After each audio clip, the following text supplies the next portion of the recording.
Hey everybody, it's Eric from epautos.com, your libertarian car guy, and I wanted to expand on something that I talked with Brian Hyde about earlier today over at his Loving Liberty podcast.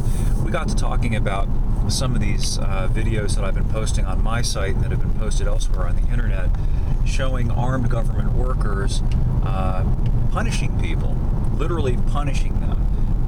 Hurting them just for the sake of inflicting suffering and pain. One video shows a woman in Colorado who had been strapped to a chair. So she's strapped to a chair, arms and legs held down. She can't move. She's certainly no threat to anybody. She can't resist. They put her in the chair supposedly because she was some kind of a suicide risk.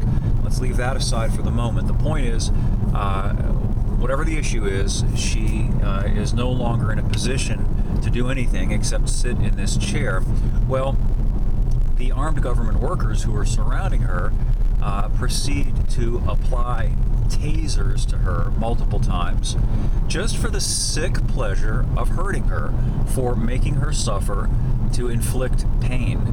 And what's interesting to me about that, besides the sadism, is that armed government workers have assumed this power to punish people, which, when you think about it, is profoundly at odds with the whole premise of American jurisprudence, which is that you are charged with something, you have your day in court, and if you're convicted in the court, then, and only then, is punishment applied by a judge after you've been convicted of a crime.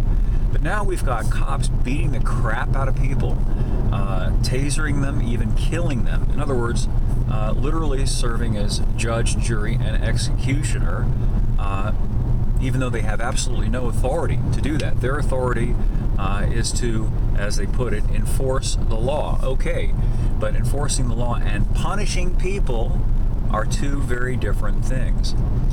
And so I think one of the things that we, or rather, I hate to use that royal we, one of the things that ought to be done to get a hold of this spiraling out of control problem is to hold accountable any armed government worker who takes it upon himself to mete out punishment, to use physical force to hurt somebody, just to hurt them, not because it was a consequence of a lawful arrest. And we're not talking about tackling somebody who had robbed a bank and hurting them in the process of tackling them because they robbed the bank. That's an entirely different scenario.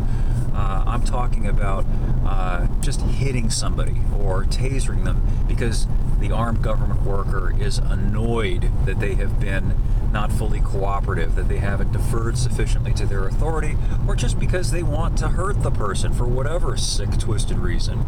That sort of thing, I think, should be dealt with severely.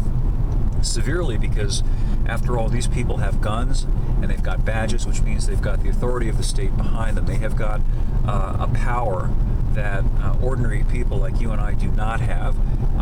If any other person, if you or I were to just grab somebody, hold them down, and start to smash them in the face, or strap them to a chair and torture them. Think about that. Strapping somebody to a chair and torturing them. That's Hannibal Lecter kind of stuff. That's Buffalo Bill stuff. That's it rubs the lotion on its skin or else it gets the hose again kind of stuff.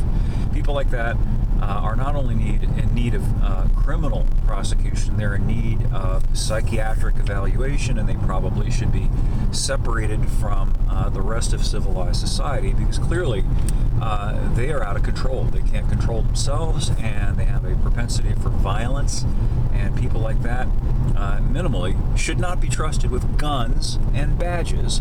And that's the end of my rant for today. I'll have more up at epautos.com later.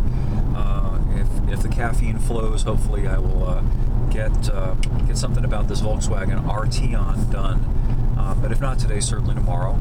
So thanks for listening, as always, and we will catch up with you again soon.